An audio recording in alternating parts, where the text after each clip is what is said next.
Hello guys, Rajasthan culture काका का blog में आपका फिर से स्वागत है।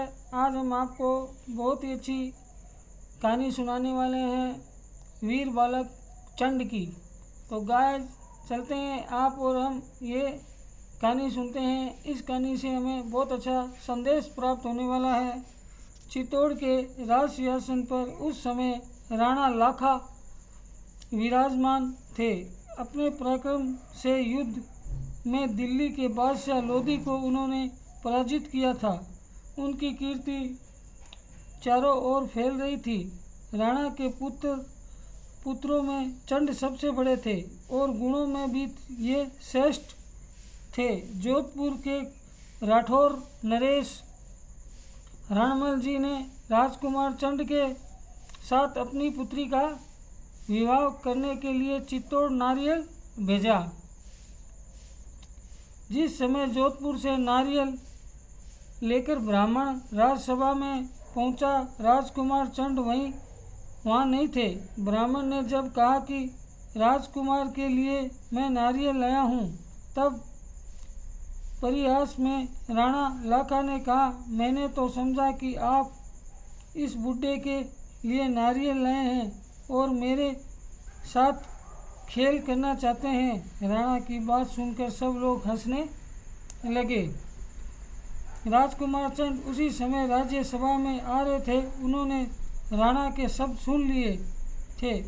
बड़ी नम्रता से उन्होंने कहा, परिहास के लिए ही सही, जिस कन्या का नारियल मेरे पिता ने अपने लिए आया कह दिया, वह तो मेरी माता हो चुकी है। मैं उसके साथ विवाह नहीं कर सकता।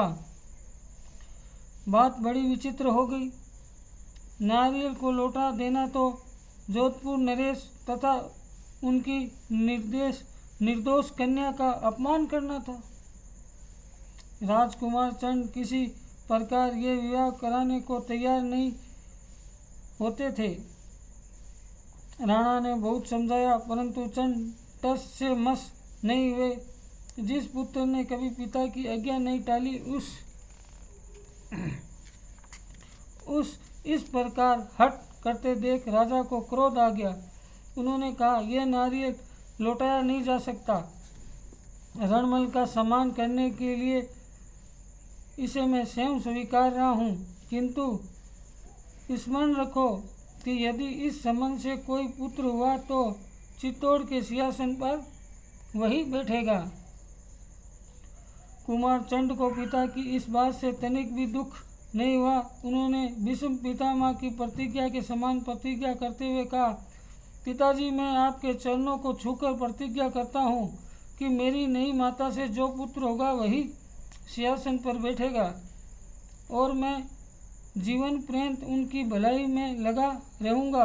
राजकुमार की प्रतिज्ञा सुनकर सब लोग उनकी प्रशंसा करने लगे। 12 वर्ष की राजकुमारी का पाणी ग्रहण 50 वर्ष के राणा लाखा ने किया। इस नवीन रानी से उनके एक पुत्र हुआ, जिसका नाम मुकुल रखा गया। जब मुकुल 5 वर्ष के थे, तभी गया तीर्थ पर मुसलमानों ने आक्रमण किया। तीर्थ की रक्षा के लिए राणा ने सेना सजाई। इतनी बड़ी पैदल यात्रा तथा युद्ध से जीवित लौटने की आशा करना ही व्यर्थ था। राजकुमार चंद ने राणा से कहा, बेटा, मैं तो धर्म रक्षा के लिए जा रहा हूँ। तेरे इस छोटे भाई मुकुल की आजीविका का क्या प्रबंध होगा? चंद ने कहा, चित्तौड़ का सिंहासन इन्हीं का है। राणा नहीं चाहते थे कि 5 वर्ष का बालक सिंहासन पर बैठाया जाए।